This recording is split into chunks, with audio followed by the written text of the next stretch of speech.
Mis propios hijos me vendieron como un mueble viejo, mientras yo fingía estar dormida, escuchando cada palabra venenosa que salía de sus bocas podridas.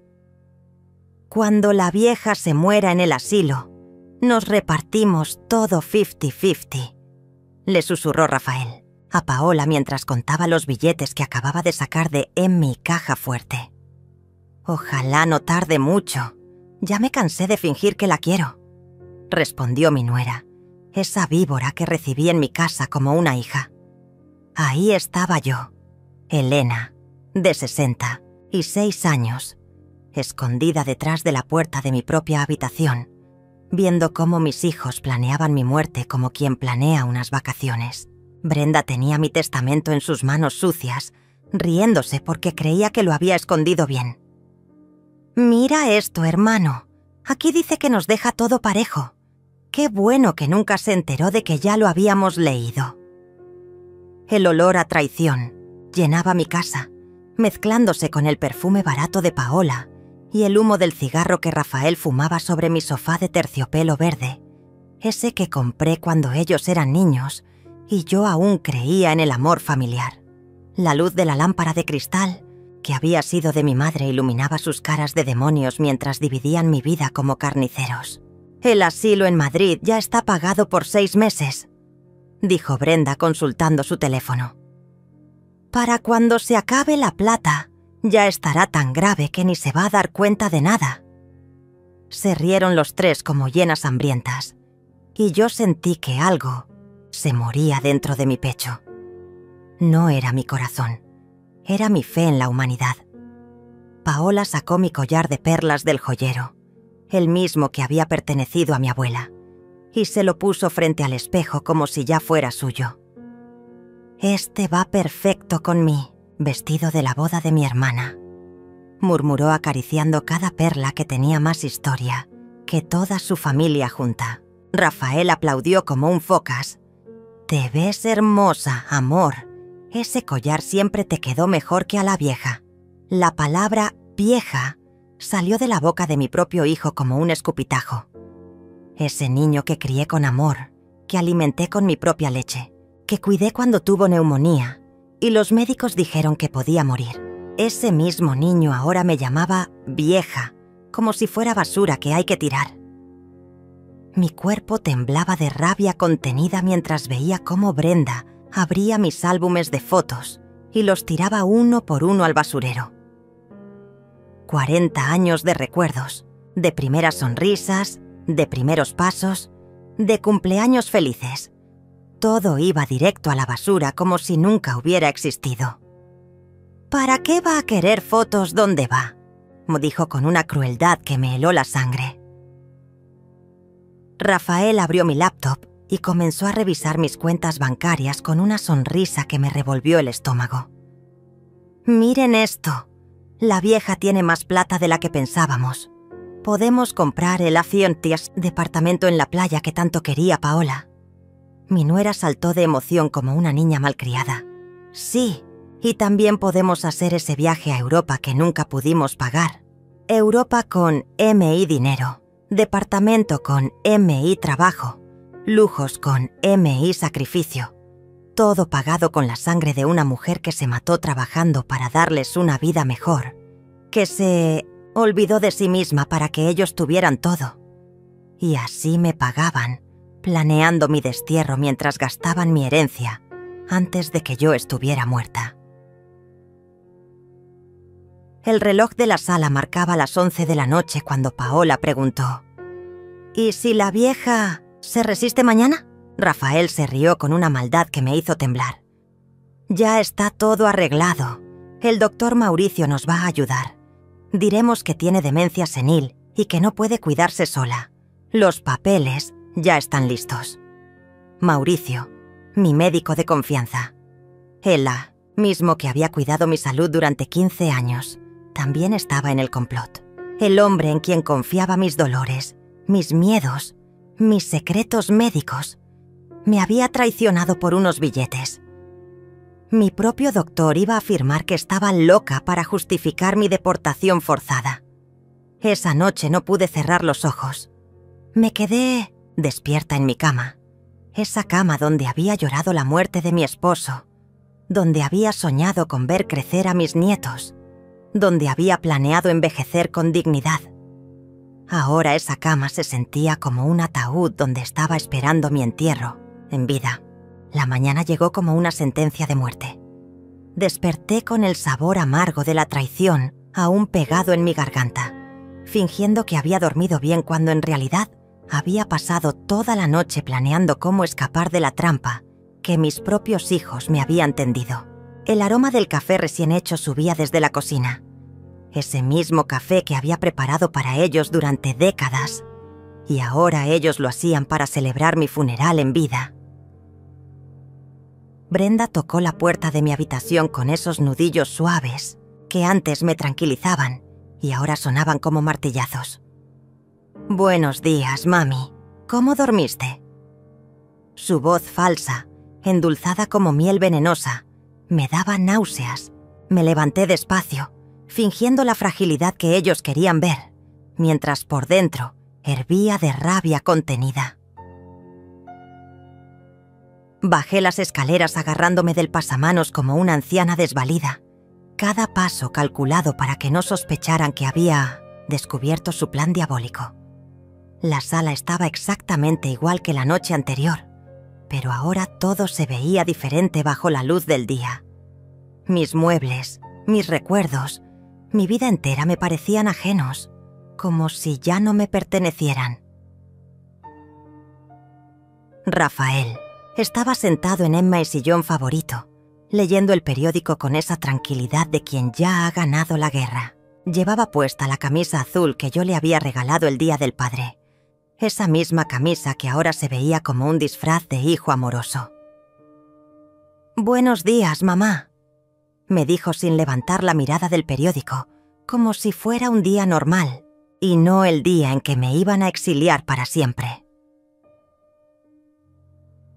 Paola estaba en la cocina preparando el desayuno, usando mis platos de porcelana china, esos que solo sacaba en ocasiones especiales. Qué irónico que mi último desayuno en casa fuera servido en la vajilla de las grandes celebraciones. «Te hice tus tostadas favoritas, suegrita», me dijo con esa sonrisa falsa que ahora reconocía como pura actuación. Me senté en la mesa donde había desayunado durante 30 años, donde había celebrado tantos cumpleaños, donde había llorado tantas penas, y ahora sería testigo de mi última comida como mujer libre. El pan tenía sabor a cartón, el jugo de naranja me supo agrio, todo había perdido el sabor desde que descubrí la verdad sobre mis hijos. «Mami, tenemos una sorpresa para ti», anunció Brenda con esa voz cantarina que usaba cuando era niña y había hecho alguna travesura. Sacó un sobre dorado de su cartera, de esos que se usan para invitaciones elegantes. «Te regalamos un viaje a España, a un lugar hermoso donde vas a conocer gente de tu edad y vas a estar súper cómoda». El sobre contenía los documentos de mi condena disfrazada de regalo: boletos de avión, información del asilo, autorizaciones médicas, todo perfectamente planificado para que pareciera un acto de amor filial, en lugar del crimen que realmente era. Las fotos del lugar mostraban jardines perfectos y habitaciones luminosas, pero yo sabía que sería mi prisión dorada. «No quiero ir a ningún lado», les dije con la voz más firme que pude. «Estoy bien aquí, en mi casa». Rafael dejó el periódico sobre la mesa con un golpe seco que hizo temblar las tazas. «Mamá, ya no puedes vivir sola. Ayer te olvidaste de cerrar la llave del gas. Podrías haber provocado una explosión». Mentira. Yo nunca me había olvidado de nada, pero esa sería su excusa ante el mundo. Paola se acercó y me tomó las manos con esa ternura falsa que había perfeccionado durante años. «Elena, mi amor, es por tu bien. Allá vas a tener enfermeras las 24 horas, actividades, comida casera, todo lo que necesitas a tu edad». A mi edad. Como si 66 años fuera sinónimo de incapacidad mental. Además, agregó, Brenda jugando con su teléfono. Ya hablamos con el doctor Mauricio y él está de acuerdo. Dice que necesitas supervisión médica constante. El nombre de Mauricio salió de su boca como una puñalada más. ¿Mi médico de confianza? ¿El hombre que conocía cada una de mis dolencias? ¿Cada una de mis preocupaciones? Me había traicionado por dinero. Rafael se levantó y comenzó a caminar por la sala como un león enjaulado. El avión sale esta tarde, mamá. Ya está todo arreglado. No hay vuelta atrás. Esta tarde. Me quedaban apenas unas horas de libertad antes de ser deportada como una criminal a un país extranjero donde moriría sola y olvidada. ¿Y si no quiero ir? Pregunté sabiendo la respuesta, pero necesitando escucharla de sus propios labios. Los tres se miraron entre ellos con esa complicidad de criminales que han ensayado cada movimiento. «No es opcional, mamá», respondió Brenda con una frialdad que me llegó hasta los huesos. «Ya firmamos todos los papeles. Legalmente, nosotros somos tus tutores ahora, tutores». Mis propios hijos se habían convertido en mis dueños mientras yo dormía confiada en su amor. Habían usado mi confianza, mi amor incondicional, mi fe ciega en la familia para esclavizarme, legalmente. Era el golpe maestro de una estafa perfecta.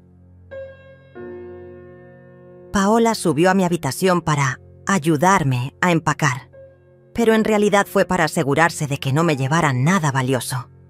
Revisó cada cajón, cada rincón, cada escondite donde pudiera haber guardado joyas o documentos importantes. «No necesitas tantas cosas, Elena», me decía mientras separaba mi vida en dos montones. Lo que me dejarían llevar y lo que se quedaría para ellos.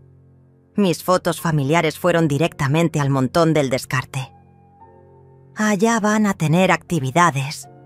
Para mantenerte ocupada, no vas a tener tiempo para nostalgias», me explicó mientras tiraba a la basura la foto de mi boda, la foto del nacimiento de Rafael, la foto del primer día de escuela de Brenda. 40 años de historia familiar eliminados como spam de computadora. El olor de mi casa se estaba desvaneciendo, reemplazado por el perfume agresivo de Paola y el desinfectante que habían usado para limpiar todo rastro de mi presencia. Era como si me estuvieran borrando del mapa antes de que me fuera, preparando el escenario para una vida sin Elena. El momento más humillante llegó cuando tocaron la puerta y apareció el doctor Mauricio con su maletín negro y esa sonrisa que antes me tranquilizaba. «Elena, querida, ¿cómo estás?», me preguntó con esa voz melosa que ahora reconocía como pura falsedad. Venía a examinarme para firmar los papeles que certificarían mi supuesta demencia, el documento que legalizaría mi secuestro. «Siéntate aquí, Elena», me dijo señalando el sofá donde tantas veces había recibido a mis invitados. Ahora yo era la invitada incómoda en mi propia sala. Mauricio abrió su maletín con la tranquilidad de quien ha hecho esto 1000 veces, sacando instrumentos médicos que brillaban bajo la luz como cuchillos de carnicero. Rafael se sentó a mi lado, tomándome del brazo con esa ternura fingida que me daba asco. «Tranquila, mamá. El doctor solo quiere revisar que estés bien para el viaje». El viaje. Qué palabra tan bonita para disfrazar un destierro forzado. Paola grababa todo con su teléfono, creando evidencia de su preocupación por mi bienestar. «Elena, ¿recuerdas qué desayunaste hoy?», me preguntó Mauricio mientras apuntaba mis respuestas en una libreta. Cada pregunta era una trampa, cada respuesta una cuerda más en la soga que me ahorcaría legalmente. «¿Sabes qué día es hoy? ¿Recuerdas cómo se llama el presidente?». Preguntas diseñadas para confundirme, para hacerme dudar de mi propia cordura. Brenda se acercó con lágrimas falsas corriendo por sus mejillas. «Doctor, ayer se olvidó de apagar la estufa. Estamos muy preocupados. No sabemos qué más puede pasar». Mentira tras mentira, construyendo una realidad alternativa donde yo era una anciana senil que necesitaba ser internada por su propio bien. Además, agregó Paola con esa actuación digna de un premio, anoche la encontramos caminando por la casa en pijama, diciendo que había ladrones. Creemos que está teniendo alucinaciones. Alucinaciones. ¡Qué ironía! Si los únicos ladrones que había en esta casa eran ellos tres, robándome la dignidad a plena luz del día. Mauricio asintió con esa sabiduría falsa de quien ya había tomado la decisión antes de hacer el examen. Es normal a esta edad, Elena. El cerebro se deteriora y necesita supervisión constante. Mi cerebro estaba perfectamente bien, lo suficientemente bien como para descubrir su plan y planear mi venganza. Pero, doctor, dije con la voz más temblorosa que pude fingir, yo me siento bien aquí en mi casa. No quiero ir a ningún lado. Mis palabras rebotaron contra las paredes como gritos en el vacío. Nadie me escuchaba, nadie me creía, nadie me defendía. Era como estar en un juicio donde todos los jueces ya habían decidido mi culpabilidad. Rafael le mostró a Mauricio un montón de papeles que había sacado de su maletín. Poderes notariales, autorizaciones médicas, documentos que me convertían en una incapaz legal. Ya tenemos todo listo, doctor. Solo necesitamos su firma para que sea oficial. La firma que me enterraría en vida, que me convertiría en un fantasma de mi propia existencia. Elena, esto es por tu bien, me dijo Mauricio mientras firmaba cada documento con esa pluma dorada que brillaba como oro manchado de sangre. En España vas a estar mejor cuidada, vas a tener compañía, actividades, todo lo que una persona de tu edad necesita. Persona de mi edad. Como si los 66 años fueran una enfermedad terminal. Paola me ayudó a ponerme el abrigo. Ese abrigo negro que había comprado para el funeral de mi esposo y que ahora usaría para mi propio entierro social. Te ves hermosa, Elena, me mintió mientras me abrochaba los botones como si fuera una niña pequeña. Vas a hacer muchos amigos nuevos. El taxi esperaba afuera con el motor encendido, como un coche fúnebre listo para llevarme a mi último destino. Rafael cargó mi maleta pequeña, esa maleta que contenía apenas lo esencial para sobrevivir, mientras ellos se quedaban con una casa llena de recuerdos y tesoros acumulados durante décadas. Brenda me abrazó en la puerta, y por un momento, solo por un momento, sentí que tal vez había una pizca de amor verdadero en ese abrazo. Te vamos a visitar pronto, mami, me susurró al oído, pero sus palabras sonaban huecas como promesas de político en campaña. Cuídense mucho, les dije mirándolos por última vez, parados en la puerta de mi casa, sabiendo que probablemente sería la última vez que los vería. Rafael levantó la mano en un gesto de despedida, que parecía más una bendición papal que un adiós de hijo amoroso. El taxi se alejó lentamente por la calle, donde había vivido toda mi vida adulta, donde había criado a mis hijos, donde había planificado envejecer rodeada de amor familiar. Ahora esa calle se convertía en un recuerdo, en una fotografía mental que tendría que conservar para siempre. Paola ya estaba en el jardín regando mis plantas, como si fuera la nueva dueña de la casa. Rafael había vuelto adentro, probablemente para comenzar a planificar la venta de mis muebles. Brenda se despidió con la mano hasta que perdí de vista la casa, fingiendo tristeza hasta el último segundo. Durante el viaje al aeropuerto, el taxista trató de hacer conversación. ¿Vacaciones?, me preguntó mirándome por el espejo retrovisor. Algo así, le respondí, porque ¿cómo explicarle a un extraño que mis propios hijos me habían vendido como ganado viejo? ¿Cómo decirle que iba camino al destierro disfrazado? ¿De regalo? En el aeropuerto, Rafael me entregó los documentos de viaje como un empleado de agencia turística. Todo está en orden, mamá. Al llegar, alguien del asilo te va a estar esperando. ¿Alguien del asilo? Ni siquiera sabía el nombre. de la persona que me recibiría en mi nueva prisión, ni me importaba ya. El avión despegó llevándose mis últimos vestigios de esperanza hacia las nubes grises que cubrían Madrid. 8 horas de vuelo para llegar al lugar donde mis hijos habían decidido que moriría sola. 8 horas para procesar que la familia, por la que había sacrificado toda mi vida, me había traicionado de la manera más cruel posible. La azafata me sonreía con esa amabilidad profesional mientras yo fingía leer una revista, pero las palabras se difuminaban entre las lágrimas que no quería derramar. Al aterrizar en Barajas, el frío español me golpeó la cara como una bofetada de realidad. Un hombre con un cartel que decía Elena Morales, Residencia San Rafael, me esperaba en la salida, vestido con un uniforme blanco que parecía más de enfermero que de chofer. «Señora Elena, bienvenida a Madrid», me dijo con esa cortesía forzada de quien trabaja con ancianos desechables. El viaje hasta el asilo fue un recorrido por mi nueva realidad. Calles desconocidas, idioma familiar pero acentos extraños, rostros que nunca me conocerían ni recordarían. Madrid era una ciudad hermosa, pero para mí se había convertido en una prisión dorada donde cumpliría mi condena de abandono. La residencia San Rafael se alzaba como un palacio de mármol blanco, con jardines perfectamente cuidados y ventanas que brillaban bajo el sol de la tarde. Era exactamente como en las fotos que había visto en el folleto, hermosa por fuera y fría por dentro.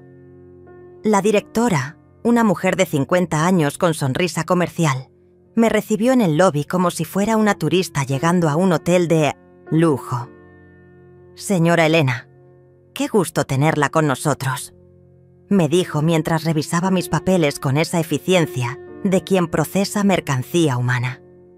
«Su familia nos ha contado mucho sobre usted. Aquí va a estar muy cómoda. Tenemos actividades, fisioterapia, entretenimiento, todo lo que necesita una persona en su situación». Mi situación. Como si ser abandonada por los hijos fuera una enfermedad con nombre científico. Me asignaron la habitación 204, un cuarto pequeño pero limpio con vista al jardín, donde pasaría mis últimos años viendo crecer flores que otros habían plantado mientras mis propios hijos vendían las flores que yo había cultivado durante décadas. La primera noche en San Rafael fue la más larga de mi vida. La cama era cómoda, la comida decente, el personal amable, pero nada de eso podía llenar el vacío que sentía en el pecho. Había ancianos jugando cartas en el salón común, otros viendo televisión, algunos pintando paisajes, todos fingiendo que estar ahí era una elección y no una condena.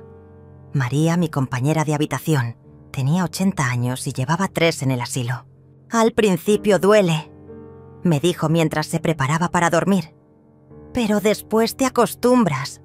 Los hijos tienen su vida, nosotras ya cumplimos nuestro tiempo». Su resignación me daba más pena que rabia, como si hubiera aceptado que ser madre era un trabajo temporal con fecha de vencimiento. Durante las primeras semanas, intenté llamar a Rafael y Brenda, pero siempre tenían excusas. «Estamos muy ocupados con el trabajo, mamá. Te llamamos la próxima semana. Ahora no podemos hablar». Poco a poco fui entendiendo que mi deportación incluía también mi muerte social, mi eliminación gradual de sus vidas hasta convertirme en un fantasma del pasado. Las cartas que les escribía regresaban sin abrir. Los emails rebotaban como si mi dirección hubiera sido bloqueada. Era como si Elena Morales hubiera muerto el día que subí a ese avión, como si la mujer que los había criado, alimentado, educado y amado incondicionalmente nunca hubiera existido. Una tarde, mientras paseaba por los jardines del asilo, escuché a una enfermera hablando por teléfono sobre una residente cuya familia había vendido su casa sin avisarle. «Es lo que pasa siempre», decía con esa naturalidad de quien ha visto esto 1000 veces. «Los traen aquí y después se olvidan de que existen. Sus palabras me helaron la sangre porque sabía que estaba hablando de mí. Esa noche me decidí a hacer algo que debería haber hecho desde el primer día: llamar a mi abogado en Brasil. Patricia Herrera había sido mi asesora legal durante 15 años. Una mujer íntegra que conocía todos mis bienes, todas mis inversiones, todos mis documentos importantes. Si alguien podía ayudarme, era ella. «Elena, ¿dónde estás?», fue lo primero que me preguntó cuando escuchó mi voz. «Tus hijos vinieron a mi oficina diciendo que habías muerto de un infarto en España. Incluso trajeron un certificado de defunción falsificado». El mundo se me vino abajo. Mis propios hijos me habían matado legalmente para acelerar la herencia. «Patricia, estoy viva y necesito tu ayuda», le dije con la voz quebrada. Le conté todo: el engaño, el asilo, los documentos falsos, la venta de mi casa, todo el plan diabólico que habían ejecutado con precisión militar. Cada palabra que salía de mi boca sonaba como una película de terror, pero era mi realidad. «Elena, esto es gravísimo. Si ellos presentaron un certificado de defunción falso, cometieron fraude documental, pero necesito que regreses a Brasil para que podamos actuar legalmente». Regresar. Esa palabra sonaba imposible desde mi prisión española, pero Patricia tenía razón. No podía luchar desde la distancia. ¿Cómo puedo salir de aquí si legalmente soy una incapaz?, le pregunté sintiendo cómo la desesperanza me ahogaba. «Deja eso de mi cuenta», me respondió con esa determinación que siempre había admirado en ella. «Voy a enviar a un representante legal a Madrid. Esto no se va a quedar así». Durante los siguientes días, fingí estar adaptándome al asilo, mientras por dentro planeaba mi escape. Sonreía en las actividades grupales, participaba en las terapias, comía en el comedor común, todo mientras mi mente trabajaba a toda velocidad, planificando mi venganza. El representante de Patricia llegó, a la semana siguiente, un abogado español llamado Ricardo Mendoza, que revisó todos mis documentos y confirmó lo que ya sabíamos. Mi internación había sido basada en papeles falsificados y testimonios perjuros. «Señora Elena, usted está aquí ilegalmente. Esto es secuestro disfrazado de cuidado médico».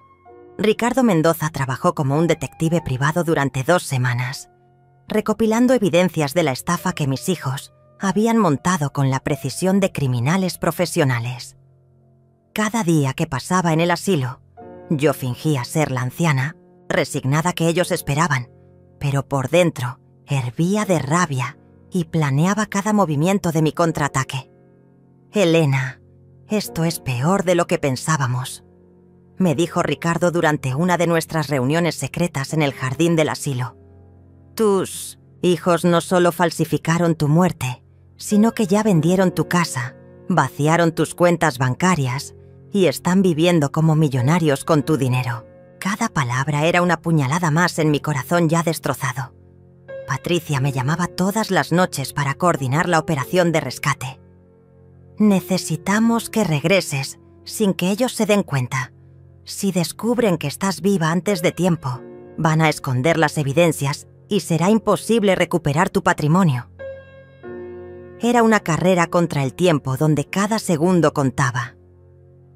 Mi plan comenzó a tomar forma cuando descubrí que en el asilo había una computadora para uso de los residentes. Durante las noches, cuando todos dormían, bajaba sigilosamente a revisar mis cuentas bancarias online. Lo que vi me confirmó mis peores sospechas.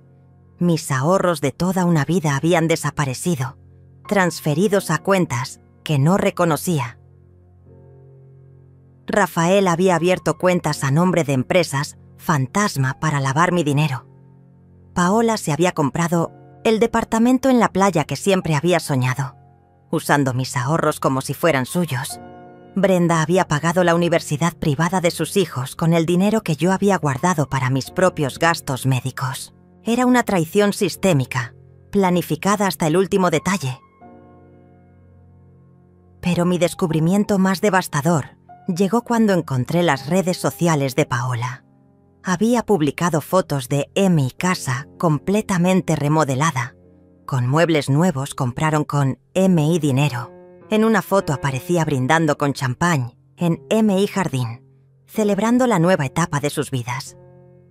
Los comentarios de sus amigas la felicitaban por haberse liberado de la suegra tóxica. Brenda había sido aún más cruel en sus publicaciones. Subió un video llorando, contando cómo había sido tan difícil perder a su mamá por demencia senil y agradeciendo el apoyo de sus seguidores durante estos momentos tan duros. 500 personas habían comentado enviándole condolencias por mi supuesta enfermedad mental. Esa noche no pude dormir.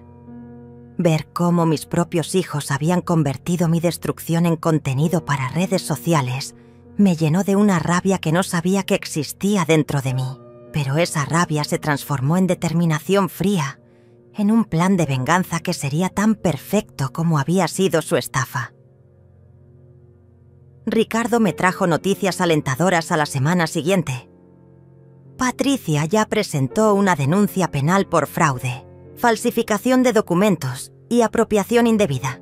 También consiguió una orden judicial para congelar todas las cuentas bancarias asociadas a tu nombre. La justicia comenzaba a moverse, lenta pero implacable. Pero Elena, agregó con seriedad, necesitamos que regreses pronto. La investigación avanza más rápido si estás presente para testificar.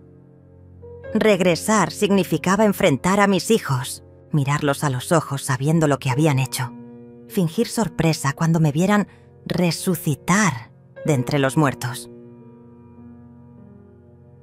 Mi escape del asilo fue más fácil de lo que esperaba.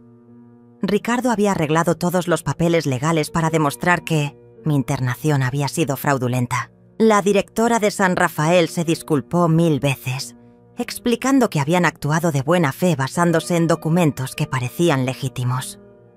Señora Elena, lamentamos muchísimo esta situación. Esto nunca había pasado en nuestra institución. El vuelo de regreso a Brasil fue completamente diferente al de ida. Ya no era una anciana derrotada siendo deportada por sus hijos, sino una mujer de 66 años planeando la venganza más dulce de su vida. Cada kilómetro que me acercaba a casa era un kilómetro más cerca de la justicia. Patricia me esperaba en el aeropuerto de Sao Paulo con una sonrisa que no había visto desde antes de descubrir la traición. «Elena, estás radiante», me dijo abrazándome como si fuera una hermana que regresaba de la guerra. ¿Lista para darles la sorpresa de sus vidas a esos hijos ingratos? Durante el viaje a mi ciudad, Patricia me puso al día de todo lo que había descubierto durante mi ausencia. Rafael compró un auto de lujo. Paola se operó toda la cara en la clínica más cara de la ciudad. Brenda remodeló su casa completa. Todo con tu dinero, Elena. Pero ya no pueden tocar ni un centavo más. ¿Y ellos saben que regresé? Le pregunté sintiendo cómo mi corazón se aceleraba de emoción. No tienen ni idea. Oficialmente sigues muerta para ellos. Van a recibir la sorpresa de sus vidas cuando aparezcas en la audiencia judicial la próxima semana. Patricia había reservado un hotel para mí cerca del centro de la ciudad, donde podría prepararme para el enfrentamiento final sin que mis hijos sospecharan nada. Elena, quiero que sepas que durante estos meses he estado recopilando evidencias. Tengo grabaciones de audio, capturas de pantalla, extractos bancarios, todo lo que necesitamos para demostrar su culpabilidad. Esa noche, en la soledad de mi habitación de hotel, me miré al espejo y vi a una mujer diferente. Los meses en España me habían curtido, me habían dado una fortaleza que no sabía que tenía. Ya no era la Elena ingenua que confiaba ciegamente en el amor familiar. Era una Elena más sabia, más fuerte y definitivamente más peligrosa. Mañana comenzamos la contraofensiva, me dije al espejo mientras me preparaba para dormir. Por primera vez en meses, dormí como un bebé, sabiendo que la justicia estaba de mi lado y que mis hijos ingratos estaban a punto de recibir la lección más cara de sus vidas. La mañana del enfrentamiento llegó como un amanecer de justicia. Patricia había planeado todo con la precisión de un general preparando una batalla decisiva. «Elena, hoy tus hijos van a descubrir que mataron a la gallina de los huevos de oro.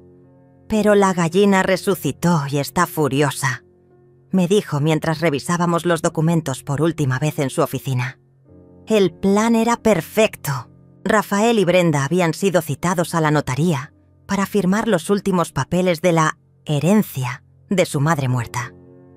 Creían que iban a recibir las escrituras de propiedades adicionales que habían descubierto entre mis documentos. La codicia los había cegado tanto que no sospecharon nada cuando Patricia los convocó urgentemente.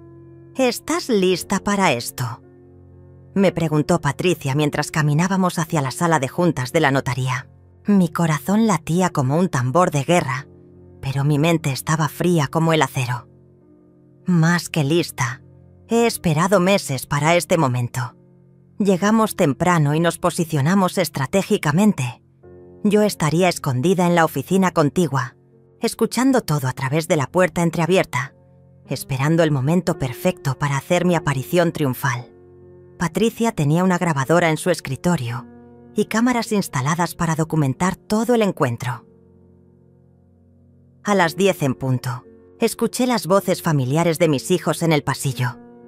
Rafael hablaba con esa arrogancia de nuevo rico que había desarrollado gastando mi dinero.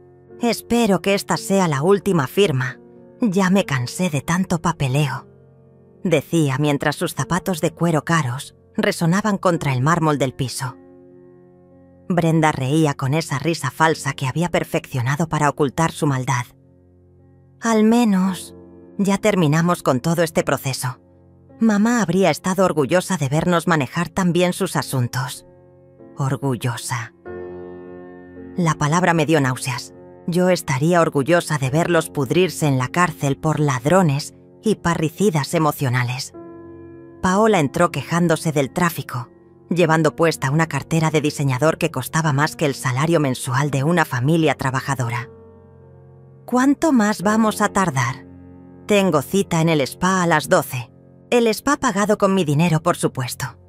Mientras yo había pasado meses comiendo comida de asilo y durmiendo en una cama prestada.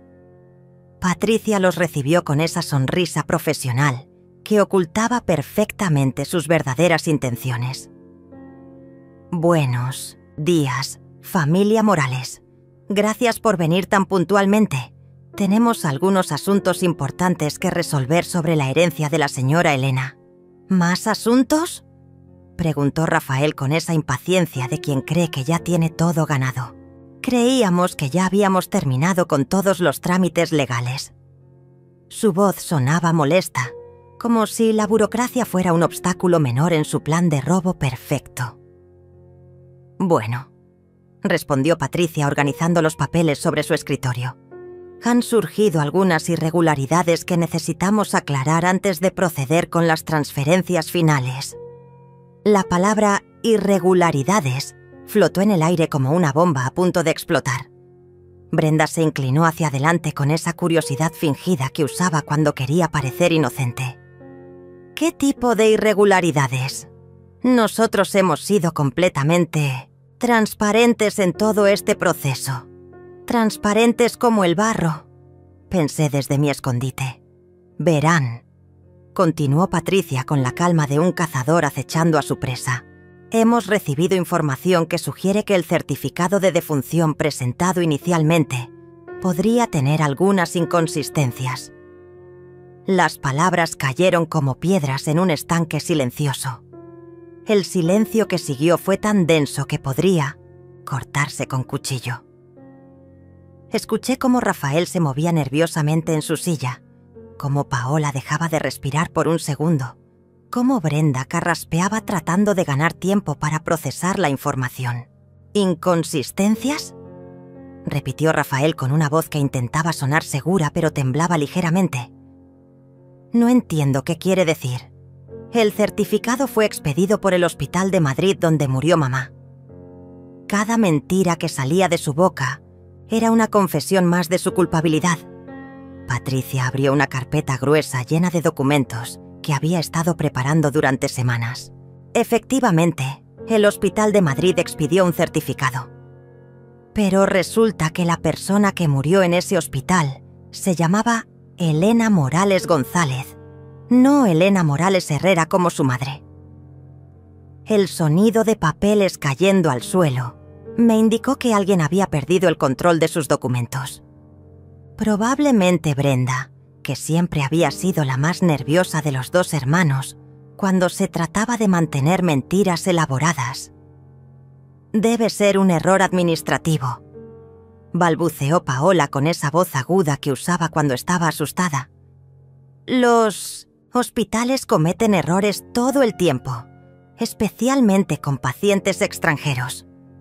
Cada palabra que decía los hundía más profundo en su propia tumba legal. «Qué curioso que mencione eso», respondió Patricia con una sonrisa que yo no podía ver pero podía sentir en su voz. «Porque también contactamos directamente con la residencia San Rafael en Madrid, donde supuestamente estaba internada su madre». El silencio volvió a llenar la habitación, pero esta vez era diferente. Era el silencio del terror, de los criminales, que sienten cómo se cierra la trampa que ellos mismos habían construido. Podía imaginar sus caras pálidas, sus manos sudorosas, sus cerebros trabajando desesperadamente para encontrar una salida. «¿Y qué les dijeron?», preguntó Brenda con una voz tan pequeña que apenas podía escucharla desde mi escondite.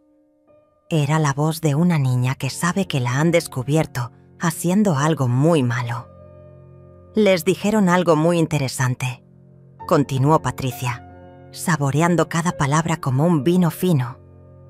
«Les dijeron que Elena Morales Herrera había sido dada de alta hace 3 semanas y había regresado a Brasil.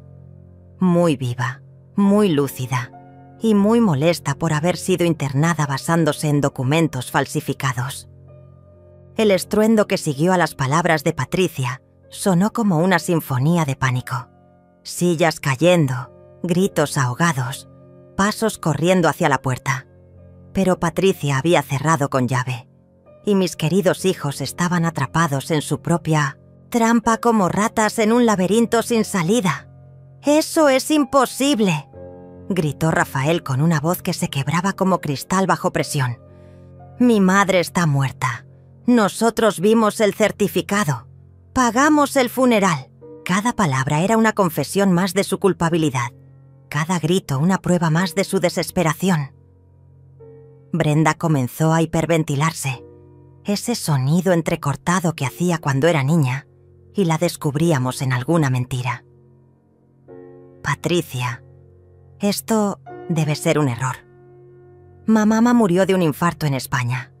Nosotros hicimos todo según la ley, consultamos médicos, seguimos procedimientos». Su voz se desvanecía como humo en el viento. «¿Procedimientos?», la interrumpió Patricia con una frialdad que me llenó de orgullo. «¿Se refiere a los procedimientos donde falsificaron la firma de su madre en documentos notariales? ¿O a los procedimientos donde sobornaron a un médico para que certificara una demencia inexistente?».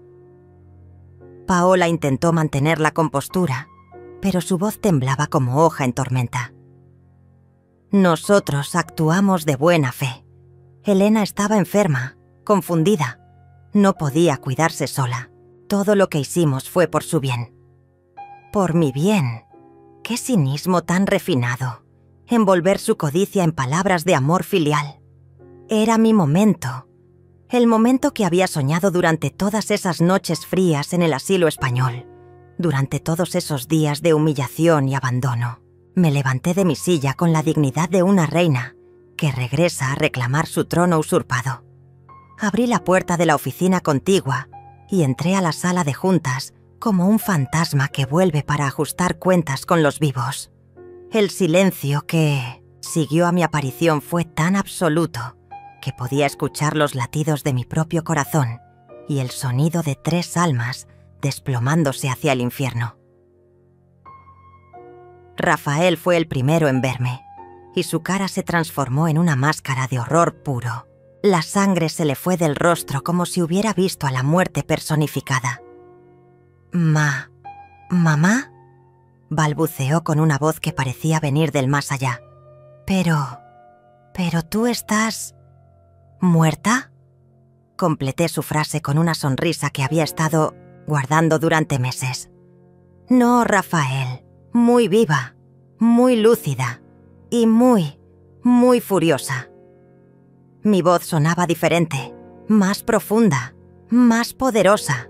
Era la voz de una mujer que había resucitado para hacer justicia. Brenda se desmayó. Literalmente se desplomó en su silla como un saco de papas, sus ojos rodando hacia atrás mientras su cerebro se negaba a procesar la realidad de mi presencia. Paola la sostuvo con manos temblorosas, pero sus ojos estaban fijos en mí como si fuera una aparición sobrenatural. Elena, mi amor, tartamudeó Paola tratando de recuperar esa sonrisa falsa que tanto había perfeccionado. ¡Qué alegría verte! Pensábamos que habías...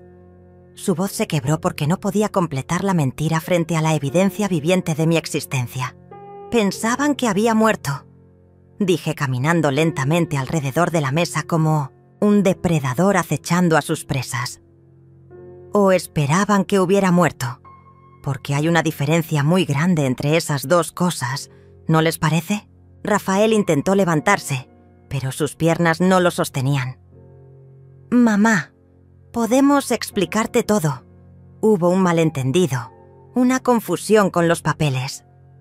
Su voz sonaba como la de un niño pequeño pidiendo perdón después de romper algo valioso. ¿Un malentendido? Sí, repetí con una risa que me salió del alma, pero no era una risa de alegría, sino de justicia pura.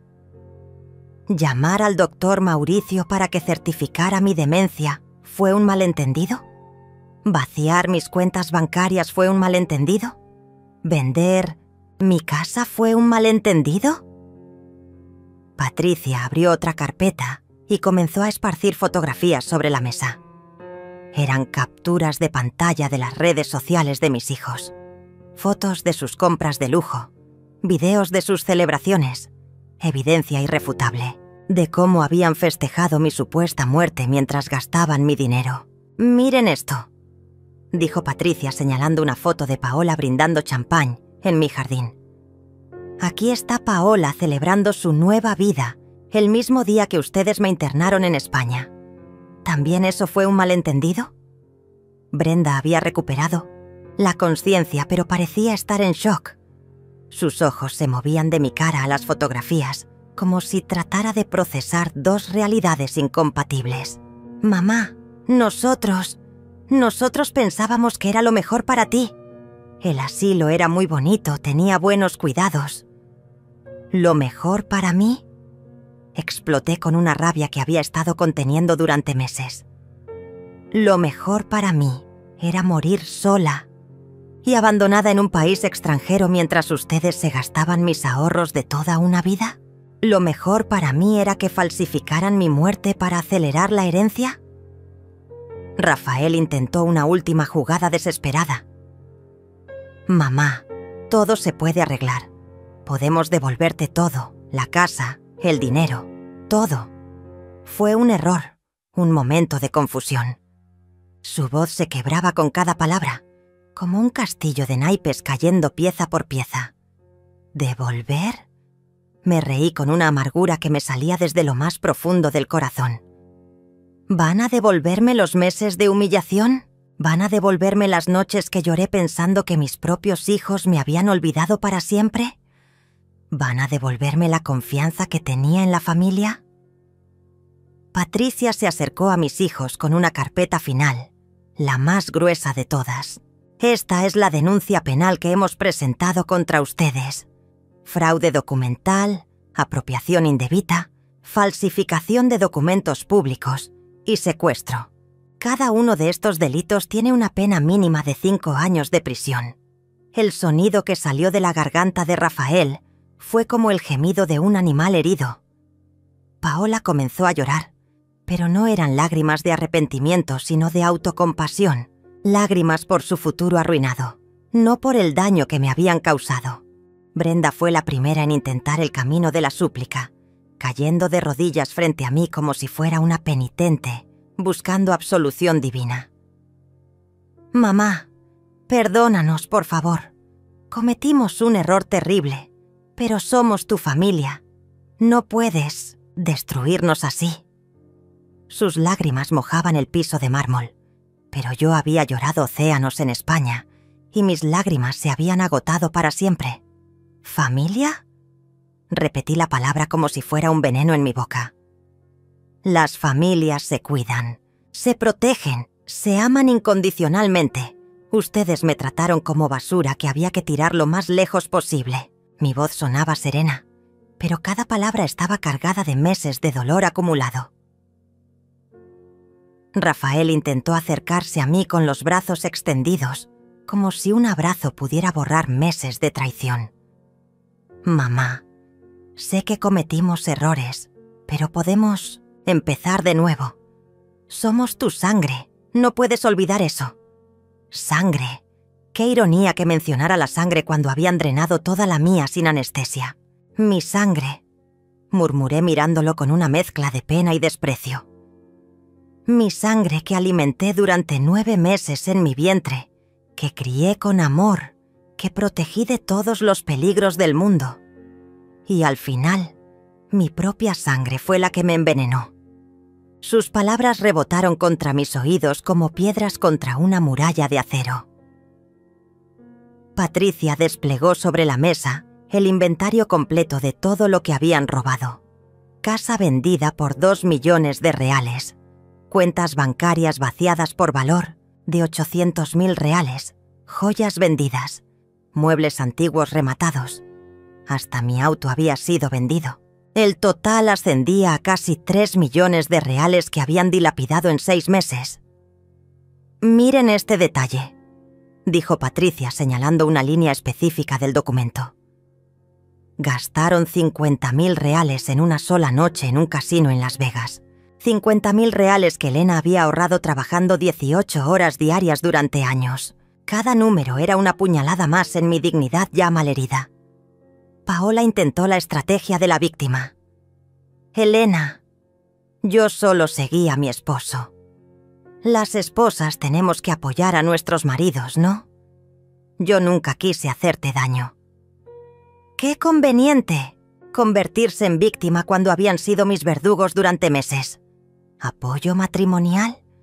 La confronté con una mirada que podría derretir acero. «Apoyo matrimonial es grabar videos llorando por mi supuesta demencia, mientras te gastabas mi dinero en cirugías plásticas. ¿Es apoyo matrimonial publicar en redes sociales que te habías liberado de la suegra tóxica?». El color se fue completamente del rostro de Paola cuando se dio cuenta de que habíamos visto sus publicaciones. Su máscara de nuera cariñosa se desplomó como un castillo de cartas mojadas.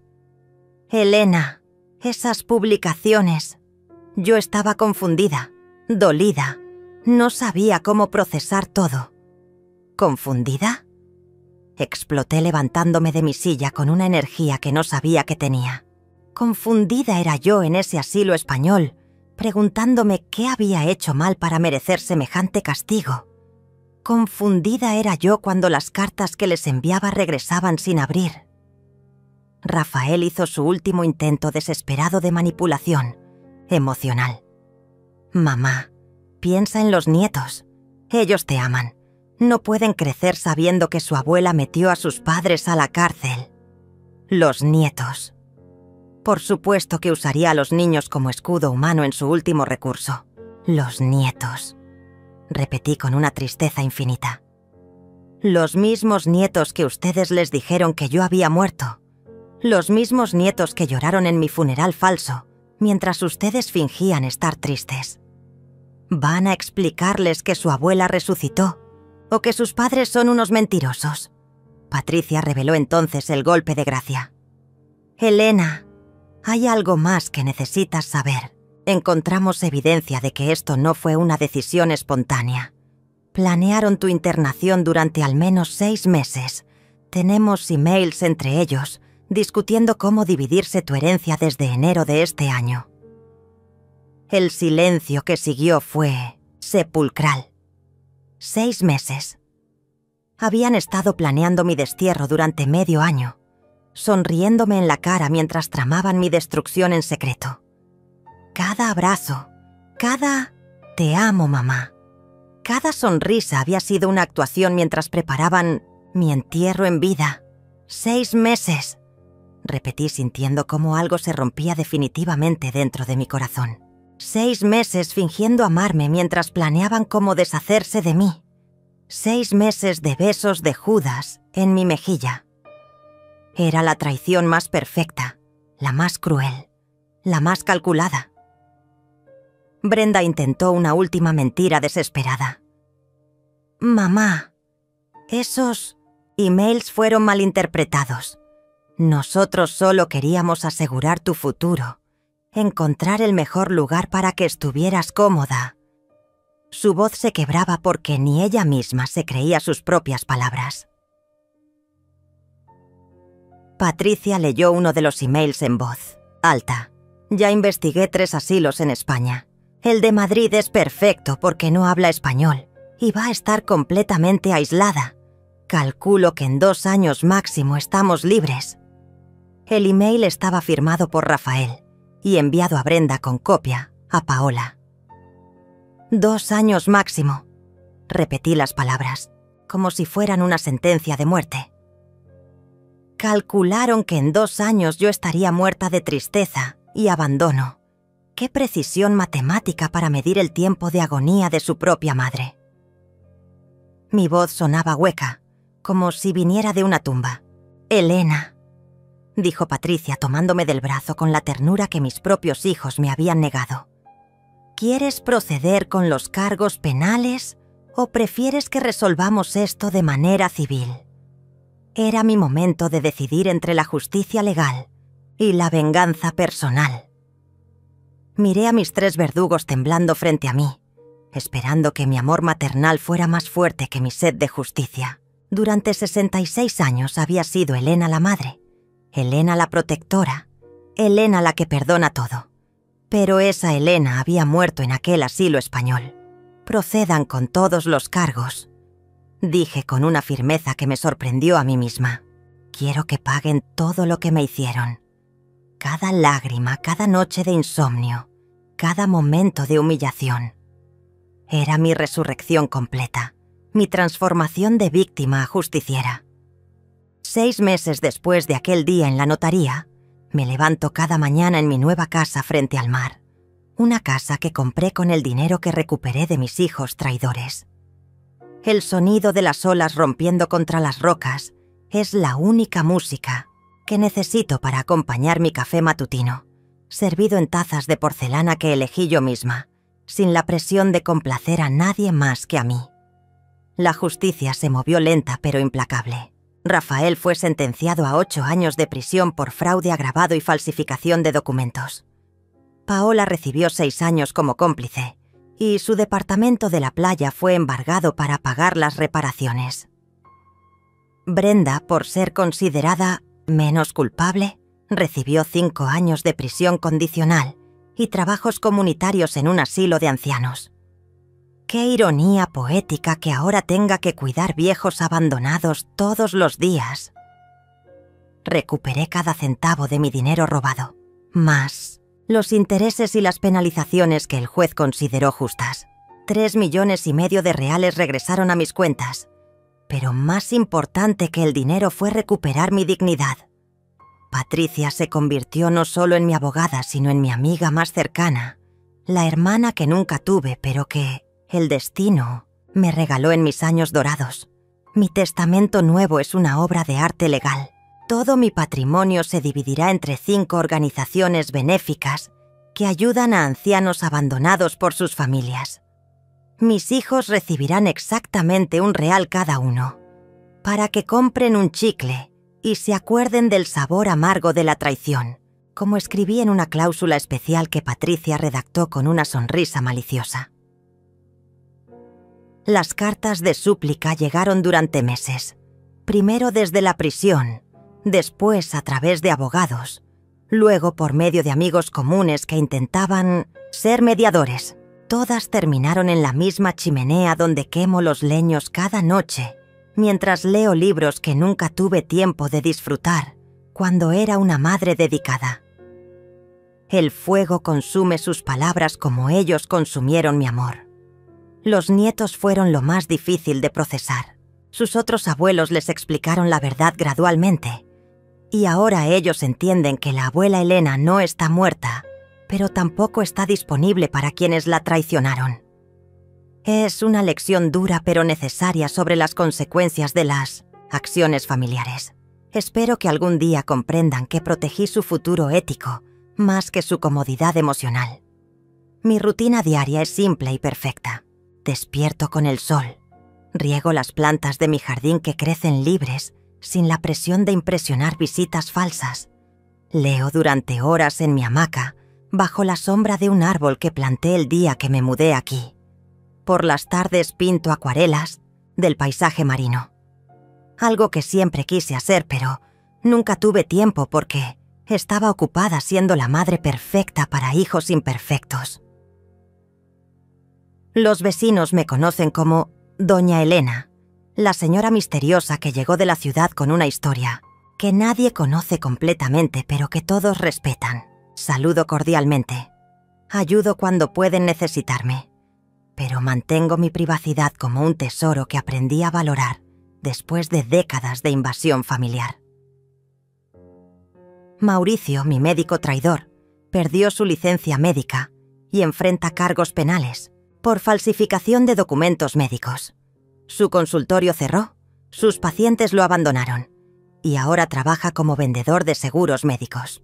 La vida tiene su propia forma de hacer justicia más allá de los tribunales.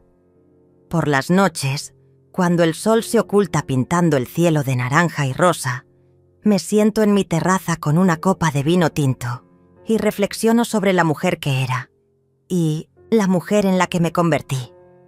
La primera vivía para otros, sacrificaba todo por amor familiar.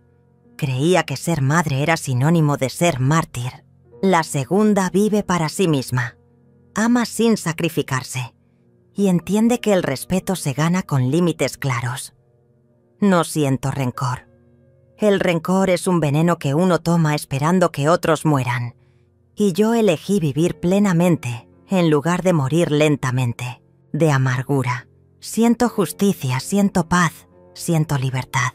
Mis hijos me enseñaron la lección más valiosa de mi vida, que el amor incondicional solo funciona cuando es recíproco. A veces me preguntan si los extraño. La respuesta es compleja. Extraño a los niños que fueron, no a los adultos en los que se convirtieron. Extraño las ilusiones que tenía sobre ellos, no la realidad de lo que demostraron ser. Es como extrañar un libro que resultó tener un final terrible. Extrañas la esperanza, no la decepción. Mi Nuevo Testamento incluye una carta que se leerá después de mi muerte natural. En ella explico que elegí morir rodeada de dignidad, en lugar de vivir rodeada de hipocresía, que preferí la soledad honesta a la compañía falsa, que aprendí que a veces el amor más puro es el que se retira cuando ya no es valorado. Esta mañana, mientras escribo estas reflexiones en mi diario, llega el cartero con una carta certificada. Es de Rafael desde la prisión.